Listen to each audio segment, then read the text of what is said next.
এই তো রামাদান মাসও লর্ডস অফ করিন্ডার পাতা লাগে। আর আমি তো সব সময় করিন্ডার পাতা বেশি একটু আনি, কেন যে সুন্দর ফ্রেশ শালগম আইছে সব। তো ফ্রেশ শালগম আনছি, ফ্রেশ করিন্ডার পাতা।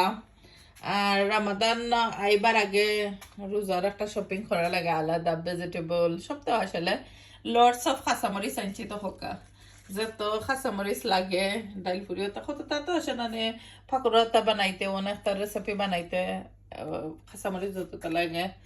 বাইঙ্গন আনছি, বাইঙ্গনি বানাইবা লাগি। মুখি আনছি কেন বাংলাদেশি তেতই, বাংলাদেশি তেতই খার খার পছন্দ কমেন্ট করবা।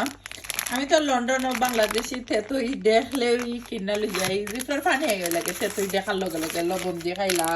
কিংবা তো রামাদান মাসের শরবত খাওয়া যায় যে মজারি, আমি একটা শরবত বানাই, আমি দেখাইমো আমার রেসিপি দেখুন যেন ইউটিউব চ্যানেলে থাকে সুভাষ ব্লগ ইউকে। নতুন নতুন কত রেসিপি বানাই দেখতে পারবা। উড়ি দিয়া উড়ি ভর্তা বানাইমো, স্পেশাল একটা উড়ি ভর্তা বানাইমো। আর যারা সবসময় লাইক কমেন্ট করেন থ্যাংক ইউ এভরিওয়ান। ছোট মোটো একটা ভিডিও লইয়া আসলাম, আশা করি ভালো লাগবো। ভালো লাগলে লাইক কমেন্ট শেয়ার করতে একদমই বলবা না। চ্যানেল নতুন হইলে প্লিজ প্লিজ সাবস্ক্রাইব করবা। ছোট মোটো ভিডিও লইয়া আইসি, আশা করি ভালো লাগবো আপনারা। Bye everyone, see you soon.